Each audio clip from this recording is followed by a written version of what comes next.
One telling of this story sounds like it can't be true. A woman is told she has cancer on Tuesday and then hosts the morning show on Wednesday. She hears things that most people would never say again. And her first thought is to sit down in front of a camera and say, "Good morning." It's not because she's trying to be brave or because the lights make her, but because she has always shown up, no matter what, through everything, against everything. Robin Roberts is her name, and for more than 30 years, she has been the favorite voice on American morning TV. 64 years old, co-anchor of Good Morning America, the show that ended the Today Show's 16-year winning streak and never looked back. A woman who beat cancer twice, going through 2 diagnoses that should have ended everything and coming back each time not smaller but bigger. A woman who has sat across from leaders, pop stars, and grieving families and made all of them feel seen. She has won a Sports Emmy and the Presidential Medal of Freedom. But that amazing heritage is based on a story that is not very exciting. This is heartbreaking, true, and deeply human. Because there was a little girl in Christian, Mississippi before the awards and the magazine covers, before the studio lights, before the teleprompters, and before the red carpet interviews. She learned something that no TV contract can teach you. That being ready is less important than showing up. That just keeping going is the most powerful thing a person can do on the worst day of their life. She would have to learn that lesson more than once. She would need it in ways she didn't think possible. This is the story of how she always used it. If Robin Roberts has ever made you feel like getting up in the morning was worth it, click like to honor the woman who always showed up, no matter what. It's interesting to think about how one of the most famous careers in American broadcasting began. Not through luck or privilege, but through a girl from the Gulf Coast who just wouldn't stop going forward. Roberts was born in Tuskegee, Alabama on November 23, 1960. But it was Pash Christian, Mississippi, a small town with salt air right on the Gulf Coast, that made her. Lawrence Roberts, her father, was more than just a guy who served his country.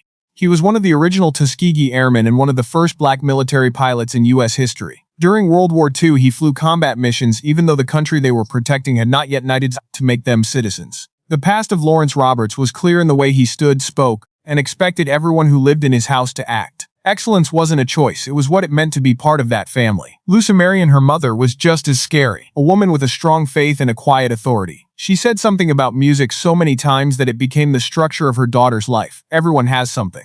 Not as a way to give up, but as a way to find your way through the world without using pain as a reason to stop. Robin was the 4th child and the youngest. As a child, she watched her brothers run the household. She learned what discipline looked like when it came from love and what faith looked like when music was practiced instead of performed. The Gulf Coast outside her window was both beautiful and dangerous, and she took in both of them. She has always been athletic, not jokingly, but fiercely. Track, tennis, and basketball. She competed with the same care and attention that her dad did. She learned what her body and she herself were capable of for the first time through sports. Robin Roberts was learning the thing that would shape her whole career long before a camera ever pointed at her. The best time to perform at your best is right when things are getting tough. Pass Christian was a small town, but when smart, kind people shape them, those small towns become big ones. She was going to bring it with her all the way to the top. Robin Roberts didn't go to Southeastern Louisiana University to become a TV star. Instead, she came as an athlete with a plan. With how well she played basketball for the Lady Lions, the court became her first real classroom where she learned how to deal with stress, lead without being asked, and accept defeat without making it who she was. She finished in 1983 with a degree in communications. When she left, she took both of them with her. The broadcaster's gut feeling and the player's refusal to give up.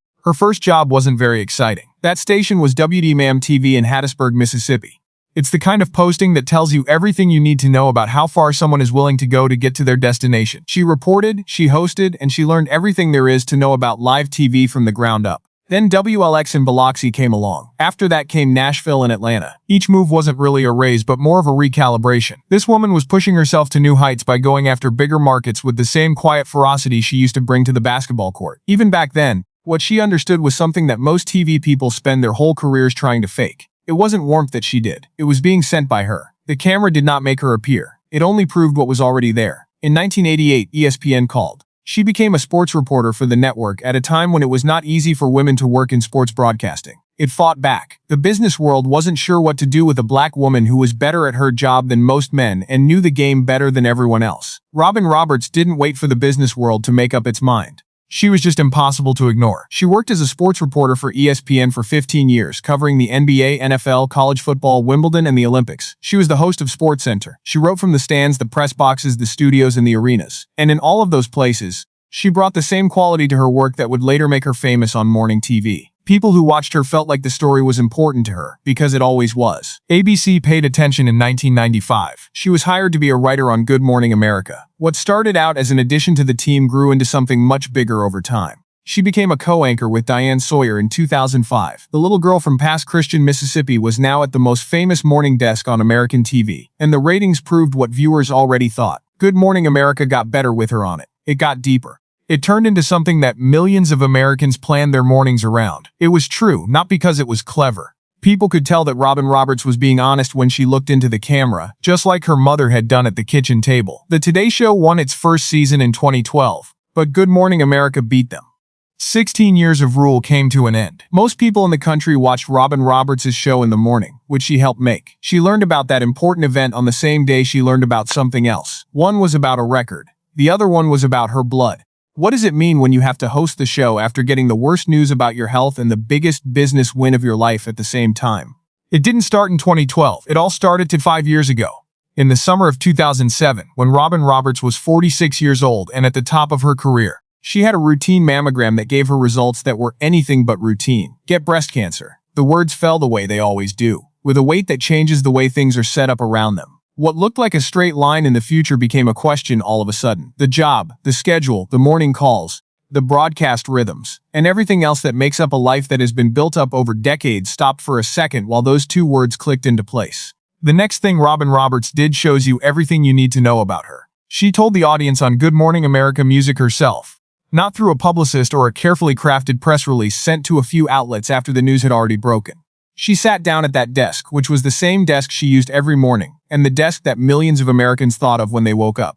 She told the truth as she looked into the camera. She was 46 years old. She had been told she had breast cancer. She would fight it and she would do it in public because, just like her mother had taught her, she was sure that someone had to hear it. She later said that she didn't make the choice without some fear. She said, "I was scared," in interviews that followed. But I knew that if I was scared, someone else at home was too, and they might get a mammogram if they saw me do this. She had a lumpectomy and then radiation. She was very disciplined about fitting her treatment into her broadcast schedule, which impressed and shocked her coworkers. In the most literal sense, Robin Roberts wasn't going to let the disease set the schedule. She wouldn't go away. She wouldn't run away. She was going to show up. She did it even though she was tired, which most people would have used as an excuse to stop. During the humiliation of having treatment change her body, she showed up through it all. The response from the people there was amazing. A huge number of letters came.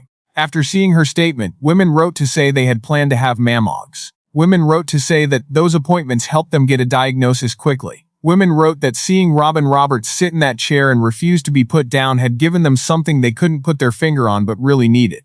What she was told had become a music message, and the idea that she could turn the worst thing that was happening to her into something helpful for someone else wasn't something she came up with right then. It was the next step after everything Luca Marion Roberts had taught her. Everyone has something. And it doesn't matter if the hard thing comes or not. If everyone has something, it's going to. What you do with it when it gets there is the question. Robin Roberts chose to make it about more than just herself. By 2008, she was done with treatment. She talked about it in public in a way that changed the national conversation about breast cancer screening, in ways that can be measured and recorded. There was a difference in how people understood her when she went back to Good Morning America as something other than a host. She was more than just the person who read the paper. She was someone who had been through real life and still came back to the work. The career went on, the numbers went up, trust grew stronger. Robin Roberts carefully let herself believe that the hardest part of her life was over. She was right to think that. She just didn't know that something else was slowly taking shape in the structure of her blood. That would be a lot more for her to handle than the first diagnosis. What happens when the body you rebuilt, the body you trusted, the body that got you through one fight, turns out to be getting ready for a second one that is so much bigger than the first one? It was June 11, 2012. No matter how you look at it, that was one of the best days in the history of Good Morning America.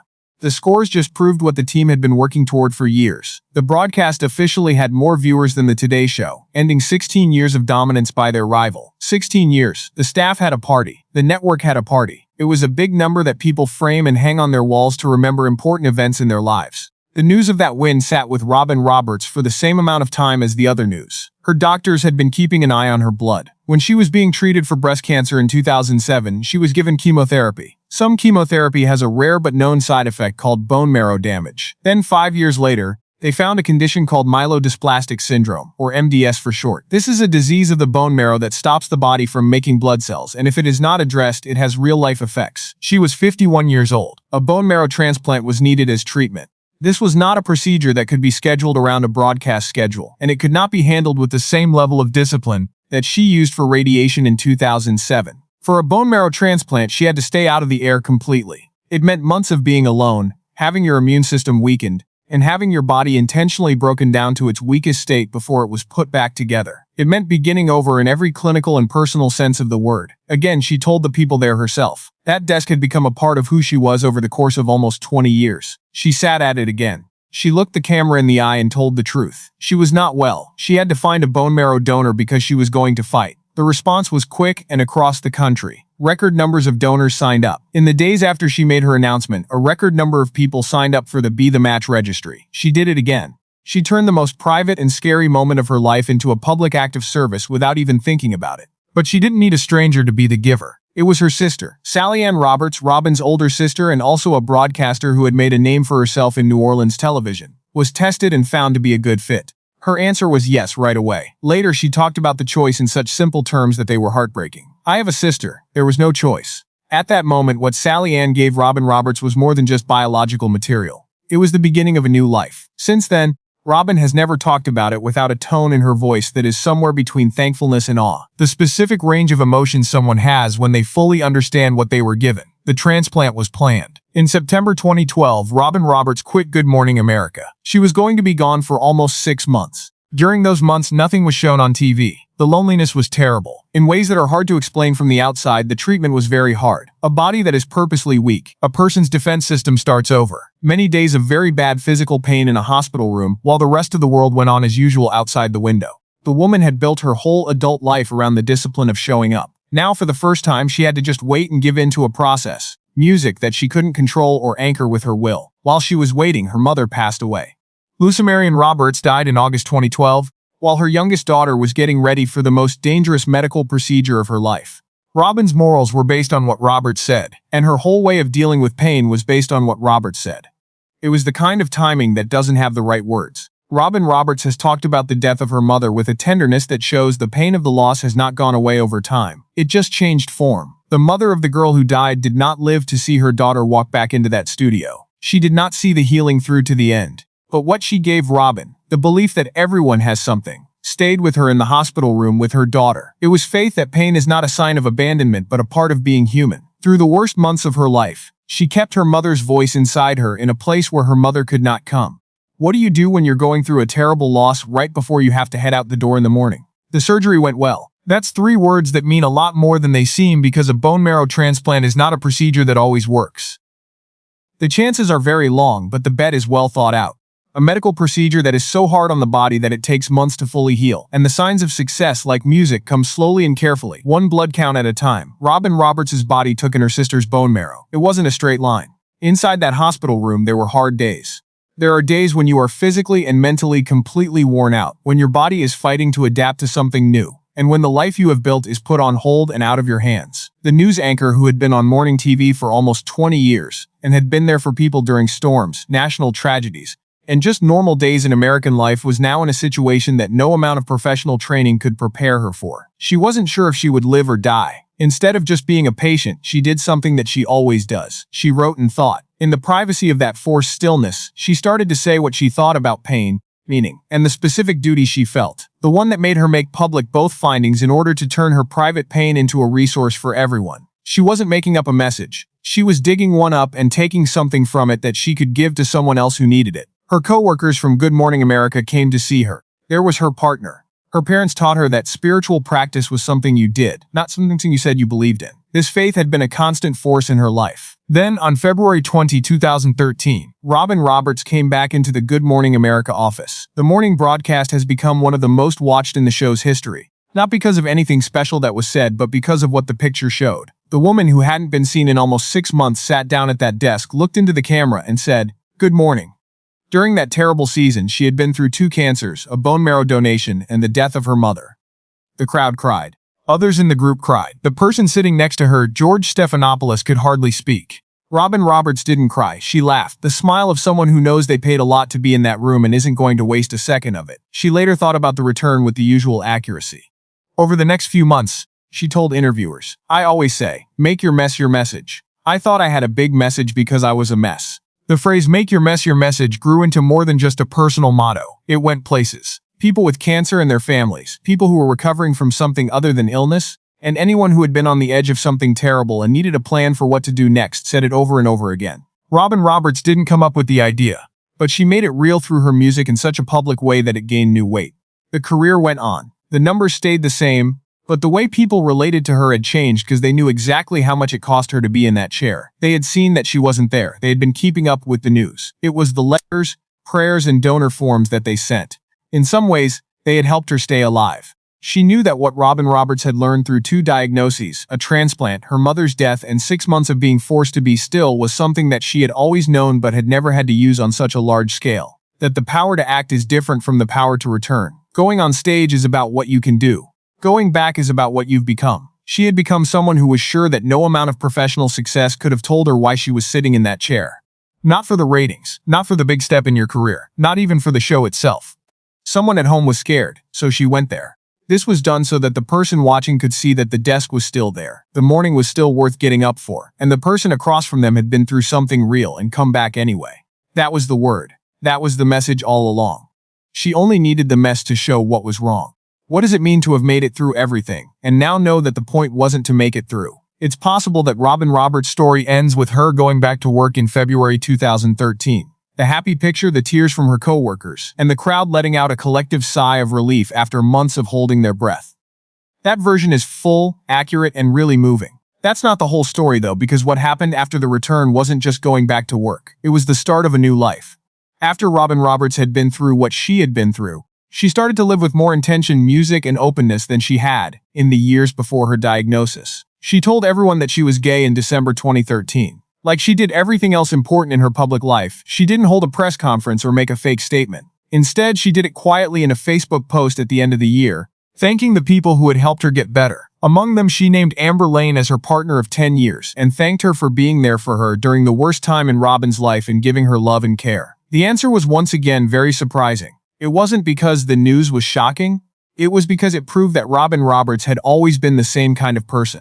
She wasn't hiding Amber because she felt bad about it. She had kept her privacy because of the same instinct that controlled everything else in her life. The idea that what she said in public should help someone other than herself. She told people about this part of her life when she thought it might help them or give them something they needed to see. Amber Lane had been there when both of them were diagnosed with cancer.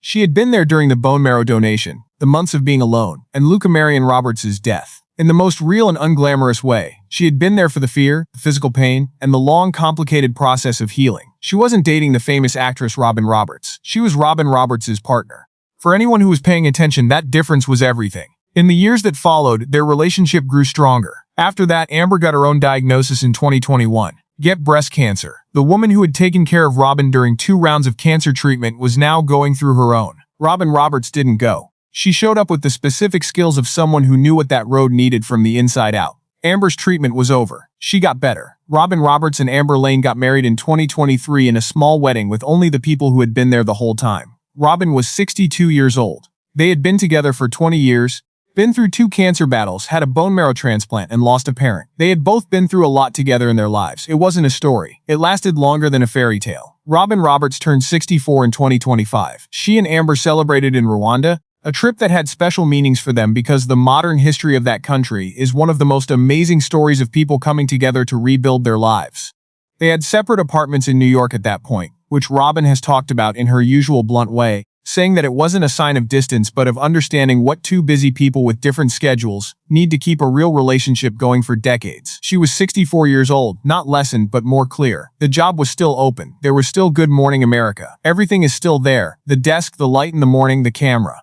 In that chair, though, the woman knew something about the difference between a life lived and one acted that she could not have known when she was 30, 40, or even 50. She got her mornings back twice, but it cost her a lot. That gift had to be there for all of them, and she made that choice knowing full well what that meant. Not for the numbers, Not for the record, not even for the message. But the message kept going where it was needed to go. For Amber in honor of Lucy Marion, and for Christian, the girl from the past who knew that just showing up was enough, even before she had words for it. Music has always been there. In decades of interviews, features, and public talks, Robin Roberts has been asked the same question in different ways. It comes from different people in different languages, but it's always the same question at its core. How do you keep going? Her answer always goes back to the same place. Not to the idea of a resilience, not to professional discipline, not to training for broadcasting, and not to the specific armor that public life can give you. Back in a kitchen in Pass Christian, Mississippi, a woman named Luca Marion Roberts looked at the full, complicated, and often painful fabric of life and said, "Everyone's got something." That's the whole idea behind it. That's the whole framework.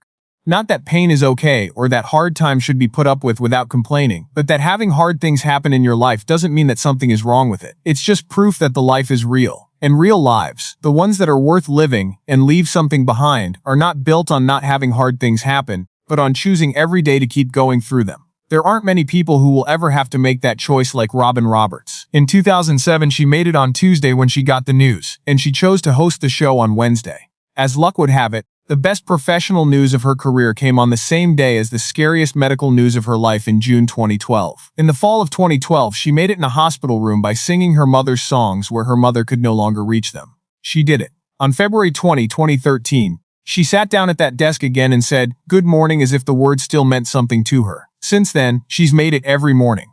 Robin Roberts is not an inactive survivor at 64 years old. Something that happened to someone and they were able to handle it. There is something more active and deliberate about her than that. You could say that she took everything that was given to her, the good and the bad, and made it mean something bigger than herself over and over again. That is what was left. Not the record for most viewers, the Presidential Medal of Freedom, the Emmy, the decades spent at the desk, or any of the other honors the business has bestowed upon her. As you woke up every morning, she would call your name from whatever she was carrying and remind you that the day was worth starting. If this story touched you, please say something nice about Robin Roberts in the space below. In your own life, what does it mean to show up? Also, sign up for Golden Fame News if you think stories like this one should be told. We'll always be here to tell you.